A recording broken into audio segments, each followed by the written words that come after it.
Pasamos entonces a la última exposición a cargo de Walter Bergen, Tendencias versus variabilidad climática, sus consecuencias. Bueno, buen día. Buen día. De las charlas que acabamos de escuchar, el mensaje es que, me parece a mí, ¿no? Es que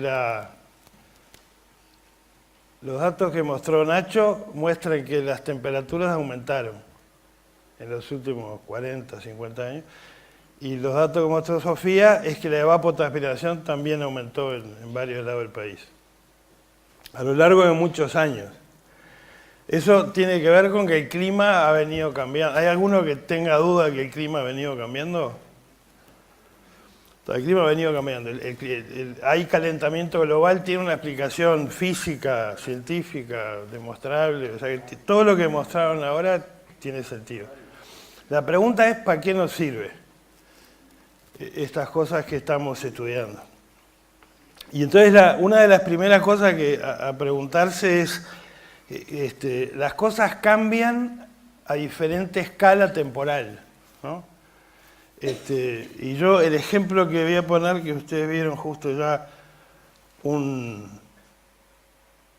gráfica, es con los precios de los granos. Por ejemplo, cuando cambió el milenio, la revista El Economist hizo un estudio de cuánto había cambiado el precio que recibe un productor de trigo desde la Edad Media o desde 1500 por ahí, en términos reales con respecto a ahora. Entonces, lo que concluyeron fue que si en 1500 el precio en términos reales de trigo era 100, hoy el productor está recibiendo 0,5. O sea que en términos reales el precio cayó 99,5%. Eso es interesante.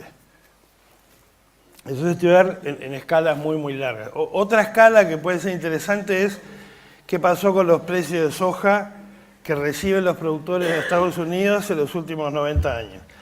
Y esto es en precios corrientes, pero si lo hacemos en precio en moneda constante, esto es lo que ha venido pasando. En moneda constante a dólares desde el 2014. Entonces, una primera pregunta que puede, pensando en escalas de cambio climático, escalas muy largas, una primera pregunta es, en los últimos 100 años, el productor agropecuario ¿hay alguna tendencia en los precios que recibió el productor?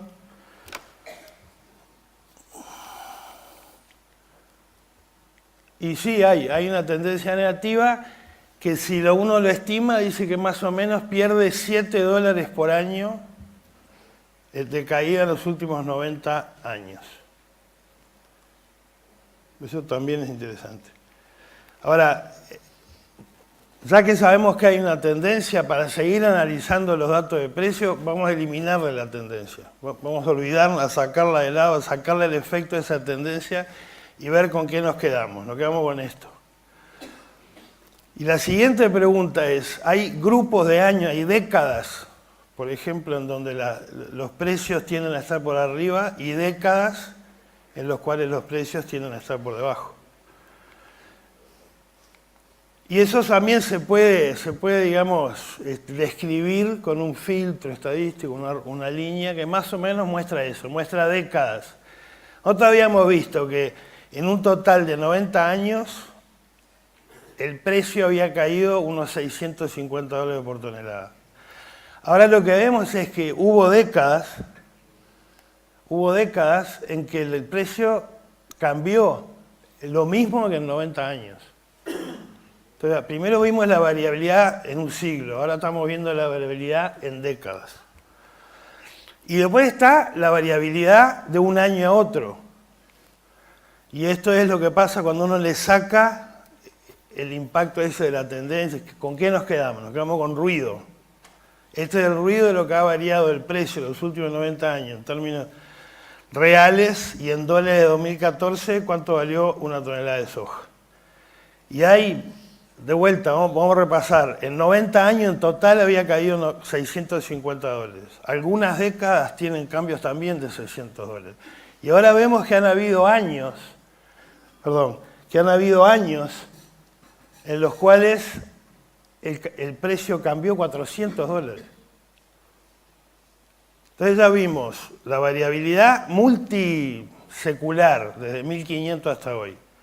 La variabilidad que podemos comparar con lo que es el cambio climático en los últimos 100 años. La variabilidad asociada a décadas y la variabilidad de un año a otro, interanual. ¿Cuál es la que más le pega al productor? Esta. Después está la variación por día, por semana, por mes, Chicago. Entonces, los primeros comentarios sobre esto. A escala de un siglo, repetimos, se cambió el precio del trigo en términos reales de la soja en $650 por tonelada. Hay décadas en las cuales la magnitud del cambio fue igual de grande que en todo ese periodo. Y después de año a año han habido años en los cuales el precio cambió también muchísimo, casi $500. Hubo uno de esos años, no sé si conocen la historia de 1972, que le llaman el gran robo de los granos, en el cual la Unión Soviética compró millones de toneladas de grano a precios subsidiados y eso levantó inmediatamente muchísimo el precio. El precio de la comida en el mundo aumentó 50% debido a eso. O sea que la otra cosa a considerar cuando estamos mirando estas escalas es que hay años sorpresa. Hay años que tienen eventos extremos. Por ejemplo, que la Unión Soviética compre 10 millones de toneladas de trigo. Estos son los primeros comentarios. Cuando uno estudia la variación en términos de siglo, es como decía Nacho, es interesante. No sé si es algo más que interesante, pero es interesante. Cuando uno sabe que los precios han variado por década, desde el punto de vista práctico, lo que sería buenísimo es tener una idea de qué va a pasar en la próxima década con los precios. Y cuando uno se da cuenta que los precios pueden cambiar de manera atroz de un año a otro, esos son los cambios que realmente pueden lastimar a la producción y lo ideal sería poder, uno, entender por qué está pasando eso y idealmente anticiparse a esos precios y prepararse. Todo esto es hablando de precios. Con el clima pasa exactamente lo mismo. El clima también varía a diferentes escalas. Y yo les voy a poner un ejemplo que es uno de los lugares del mundo donde se ve mejor, que es la zona del Sahel. El Sahel es un área que está abajo del desierto de Sahara, en el oeste de África, abajo del Sahara. Y si uno grafica la lluvia anual en ese lugar, en los últimos 100 y pico de años, primero fíjense que llueve bastante poco. La primera pregunta que podemos hacer es como hicimos con los precios. En ese lugar del mundo, ¿hay una tendencia relacionada al cambio climático, al calentamiento global? Sí hay, y lo muestra ese modelito, esa línea. Y la magnitud de ese cambio a esa escala son como 180 milímetros. La segunda pregunta, que si ustedes se fijan, hay décadas, igual que con los precios, que la lluvia tendió a estar por encima y décadas que la lluvia tendía a estar por abajo. Estas décadas fueron espantosas. Yo no sé si ustedes se acuerdan de las imágenes de hambrunas en África en la década de los 80, fueron en esa década. Entonces la pregunta es, ¿hay variabilidad de la lluvia en términos de décadas? Sí hay. Y se puede describir con esa línea punteada negra. Y la magnitud es mayor incluso que la del cambio climático, la tendencia. 250 milímetros de cambios en décadas. Y después queda el resto, de un año para otro, que es el azul. Y eso muestra que en esos lugares donde llueve unos 500, 600 milímetros, hay años que llueve la mitad. Hay cambios de 290 milímetros por año. Ahora, la siguiente pregunta es, si yo estoy interesado en todo este periodo, en los últimos 100 años en este lugar del mundo, del total que cambió la lluvia, ¿cuánto lo puedo explicar con cada una de estas variaciones? ¿Cuánto de lo que veo lo puedo explicar con cambio climático? ¿Cuánto es decádico y cuánto es de un año a otro? Y en este caso, los valores son estos. Con cambio climático explico un poco menos del 20% de todo lo que pasó. Con la variabilidad decádica o decadal ya explico casi el 30% de lo que pasó. ¿Y dónde está la mayor parte del cuento de lo que pasó? En la variabilidad de un año a otro. Ahora, ¿cuál es la conclusión de esto? La conclusión de esto es, el clima varía en muchas escalas, incluyendo siglos, décadas y año a año. ¿En dónde está la mayor parte de la variación? De un año a otro. Ahora, esto es en el Sahel. ¿Qué pasa en el resto del mundo? Para contarles lo que pasa en el resto del mundo, yo lo que voy a hacer es voy a poner mapas del mundo en donde voy a poner qué cantidad de toda la variación observada en la lluvia en el mundo se puede explicar con cambio climático, cuánto con variabilidad de Cadal y cuánto con un año a otro. ¿Está bien? Entonces, si ustedes ven un mapa del mundo que tiene colores verdes, quiere decir que esa escala explica poco. Y si ven un mapa del mundo que tiene colores violetas, quiere decir que esa escala explica mucho de lo que pasó en los últimos 100 años con la variación de la lluvia. Entonces, ¿qué pasó? Cambio climático en todo el mundo. ¿Cuánto explica? Más o menos el 10% del cuento. Variabilidad de Cadal. ¿Cuánto explica? Explica un poco más. 20 a 30%. Variabilidad de un año a otro. ¿Cuánto explica? 80 a 90%. Ahora, esto es en el mundo. ¿Qué pasa en Uruguay? ¿Qué pasa si hacemos un zoom en Uruguay?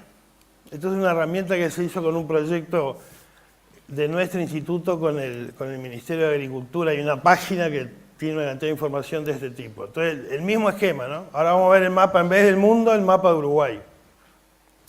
¿Cuánto explica el cambio climático? Los cambios en la lluvia observada en el último siglo. 10, 15%.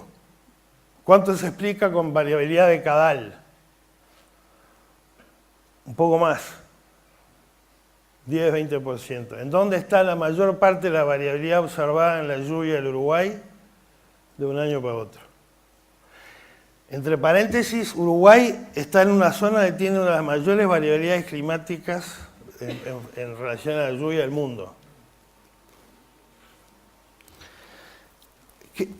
Hablando de cambio climático, ¿qué podemos esperar del futuro? Un panorama similar a esto. Es probable que esos cambios graduales sigan. Si hay variabilidad decádica, es probable que siga. Y lo que es seguro es que la mayor parte de la variación de la lluvia esperada en los próximos 20, 30, 40 años va a ser en esta escala. Entonces, ¿es interesante saber que hay cambio climático? Es interesante. ¿Cuál es la información que nos tiene que, más que nada, determinar cómo manejamos los sistemas de producción? Probablemente esto. Entonces, primer grupo de comentarios. El clima, igual que los precios, cambia a distintas escalas de tiempo. Igual que los precios, pero con mucho más exageración todavía, la mayor parte de la variación del clima se encuentra en esa escala de un año al otro. Que esa es la escala, dicho sea de paso, que afecta a cosas como el fenómeno del Niño, por ejemplo. Fenómenos de gran escala. Ahora, yo voy a volver a tomar cosas de las que charlaron los dos expositores anteriores. Una primera pregunta que nos hicimos fue esto, ¿no? ¿Aumentó la lluvia en los últimos 80 años en Uruguay? ¿Hubo cambio climático en Uruguay? Entonces lo que hicimos fue tomar una cantidad de localidades de Uruguay donde había por lo menos 80 años y hicimos análisis de tendencia, a ver si hay alguna tendencia que fuera significativa, y nos concentramos en los 3 meses de verano, vamos a llamarlo diciembre, enero y febrero. Y encontramos esto, que hay unos cuantos lugares en Uruguay en donde los cambios observados tienen una tendencia significativa. Entre ellos, 33. Y fíjense que no son cambios nada despreciables. Estamos hablando de que en el trimestre, por ejemplo en 33, en el trimestre de verano se pasó de 200 y poco a 400. Es un cambio grande. Estamos hablando de 200 milímetros por trimestre, son 70 milímetros por mes. Es mucho cambio en 80 años. Esas son las tendencias. Ahora, ¿qué pasó? Vamos a tomar 33. ¿Qué pasó año a año? Pasó esto. La tendencia sigue estando ahí. Ahora, fíjense el ruido que hay alrededor de esa tendencia. Pero hay una tendencia que es clara. Entonces, algunas preguntas prácticas que no pudimos hacer. Si separamos esto en dos pedazos de 40 años cada uno. Una pregunta es, ¿cuántas veces en la primera mitad la lluvia fue el doble por lo menos de lo esperado? En los primeros 40 años pasó solo una vez. En los últimos 40 años pasó 9 veces. Ahora, eso son buenas noticias para el campo. Más agua en verano, menos probabilidad de sequía. Entonces, la siguiente pregunta es, bueno, vamos a hacer la otra pregunta. ¿Con qué frecuencia hubieron años en donde la lluvia fue la mitad de lo esperado? Antes y ahora.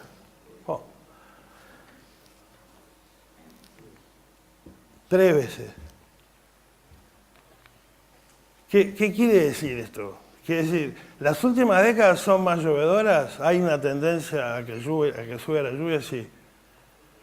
Pero más que nada, ¿qué es lo que hay? Hay variabilidad. Hay mucho más frecuencia de años con mucha lluvia y hay la misma cantidad de años con muy poca lluvia. Entonces, ¿hay una tendencia? Sí, hay una tendencia. ¿Qué es lo que más les importa a ustedes, la tendencia o esto?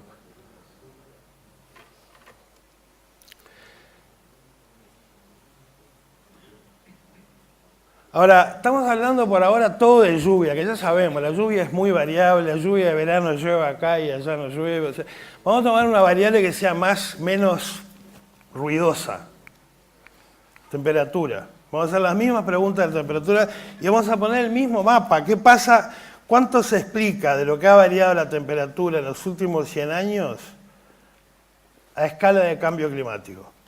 Y fíjense que esto en América del Sur hay lugares que parecería que explica bastante, que la temperatura a escala de cambio climático, San Pablo, Espíritu Santo, Río, pero vamos a concentrarnos en Uruguay, en 33. ¿Y qué es lo que dice en 33? Dice que hay como 40% de lo que cambió la temperatura en esa zona del Uruguay está asociado a una tendencia. Y esto es más o menos lo que muestran los datos. Entonces acá ya hay que empezar a abrir los ojos. Esto sí ya puede empezar a afectar el manejo, cómo manejo el cultivo, dónde tiene que florecer. Esto es lo que pasa más o menos durante el ciclo de arroz, de octubre a abril. Y fíjense que en 100 años la temperatura aumentó 1 grado. Eso es mucha cosa. Aumentó 1 grado en 100 años la temperatura de ese lugar. Ahora, ¿qué implicancia tiene esto para el cultivo de arroz? Si ahora miramos en detalle. Entonces ahora vamos a mirar en detalle datos de estanzuela, que son de estanzuela, no es 33, pero tiene la enorme ventaja de que hay datos de 1915. Nosotros contratamos a un estudiante que se puso a pasar de bibliobaratos así. Desde 1915 hasta la fecha hay datos diarios de clima. Y entonces la primera pregunta es, ¿aumentó la lluvia en diciembre? Sí, aumentó. Aumentó casi 2 grados en 100 años. Perdón, la temperatura mínima, temperatura mínima. ¿Aumentó? Sí, casi 2 grados. ¿Aumentó en enero? También. 1,6 grados. ¿Aumentó en febrero y en marzo? Sí, en los 4 meses aumentó. Ahora, ¿qué pasa si además de ponerle lo que aumentó, yo ahora voy a poner cada uno de los días, de cada uno de los meses, de cada uno de los años, la temperatura? O sea, voy a poner todos los primeros de enero, todos los segundos de enero, todos los 15 de enero, así, todos los de diciembre. O sea, cuando hago esa gráfica, ¿qué pasa? Pasa esto. Eso pasa en diciembre. Esto pasa en enero, esto pasa en febrero, esto pasa en marzo. Entonces, ¿qué está diciendo eso? Es verdad, aumentó como 2 grados en 100 años. Pero resulta que me paro en cualquier año y dentro de ese año y entre años hay una variación de 10 grados. No estamos hablando de lluvia ruidosa, estamos hablando de temperatura. Entonces, esto lo presentó ya Nacho, pero yo creo que es bien bueno empezar a pensar todas estas informaciones en términos probabilísticos. ¿Cuál es una manera fácil de presentar probabilidades? Fíjense acá. Acá están los años del 1 de enero de 1915 hasta el 31 de enero de este año. Son 37.000 datos. Entonces, en vez de presentarlos en orden cronológico, yo lo que voy a hacer es lo voy a ordenar por el valor de la temperatura mínima de cada uno de los meses. ¿Entienden eso? No importa. Si es, el día más frío de esos años fue el 7 de enero, el día de enero más frío de esos años fue el 7 de enero de 1917. Y el más caliente fue el 21 de enero de 1940. Yo ordeno todos esos años nada más que mirando la temperatura mínima. Y entonces ahí se genera esta gráfica que mostró Nacho hoy. ¿Por qué sirven estas gráficas? Porque le permite ver cuál es la probabilidad de lo que ustedes quieren. Entonces, ¿cuál es la probabilidad, por ejemplo, dónde está el 50% de los datos? Que es lo que le llaman la mediana.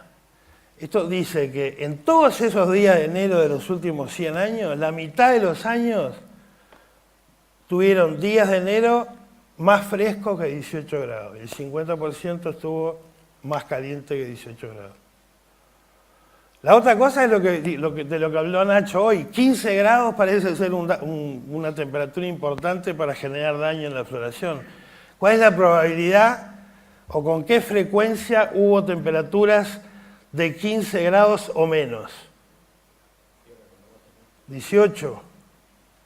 ¿No? ¿Se entiende eso? Entonces, ahora, si comparamos los eneros de los primeros 50 años con los siguientes 50 años, una cosa parecida a lo que hicieron los demás. O sea que ahora tenemos 100 años, 50 contra 50. Pasa esto. El celeste es el enero más temprano en el siglo. Y el oscuro es el enero del 66 para acá. ¿Y qué es lo que pasa con la curva? Se corre para acá. ¿Se corre para dónde? Para las temperaturas más altas. Quiere decir que cambian las frecuencias, ¿se dan cuenta? Entonces ahora, ¿cuál es la probabilidad de que ocurra temperaturas de 15 grados o menos? ¿Es menos o más que antes? Es menos. ¿Cuánto menos? Y bueno, antes era, yo no veo acá los números, vamos a suponer, dice acá, 26, y ahora es 18. O sea, eso parece importante. Pero lo mismo que mostró Nacho, pero ahora con otra manera de decir. O sea, eso era mostrando los datos de la tercera década de enero. Si ahora comparo eso, la tercera década de enero de ahora, que está más caliente, con la segunda década de marzo, o sea, una siembra tan tardía que la floración se da en la segunda década de marzo, fíjense lo que pasa. Ahora es la línea roja. Entonces ahora voy a comparar qué es lo que está pasando en los últimos años con la temperatura mínima de la tercera década de enero, que es esta línea oscura, contra la línea roja, que es la de marzo. ¿Cuál es la probabilidad ahora de tener un... Se pasa de 18% si cae en enero a 45%. Una vez cada 6 años tengo un problema, o tengo un problema casi una vez cada 2.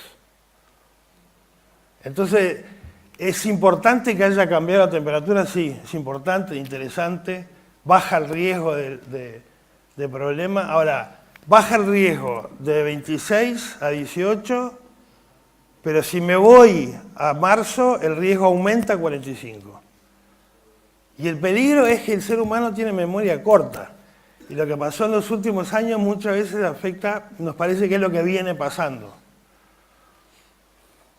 Y la otra cosa que hablábamos hoy del gran robo de los granos y cómo eso afectó de golpe el precio del trigo, la otra cosa que también es importantísima es que yéndose a marzo, ahora hay probabilidades de temperaturas que pueden ser muy dañinas, que en enero no existen. Entonces, no es solamente que en promedio hay menos chance, es que además hay chance de que pasen cosas realmente embromadas que en las otras épocas de siembra o floración no existen. Entonces, para terminar, ¿cómo estoy de tiempo? ¿Está bien? Pues, comentario final, lo que ya dijimos, el clima como los precios varía a distintas escalas de tiempo.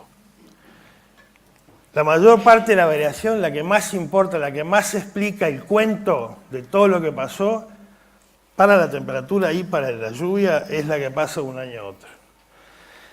Y si bien hay cambios a escalas de largo plazo, de varias décadas a siglos, en la mayor parte de los casos, la magnitud de esos cambios no justifica ni siquiera revisar medidas de recomendaciones de manejo de cultivo. Porque es tanto lo que varía de un año a otro, es tanto más grande lo que varía de un año a otro, que es muy difícil intentar acomodar variables de acuerdo a lo que sería cosa de cambio climático. Muchas gracias.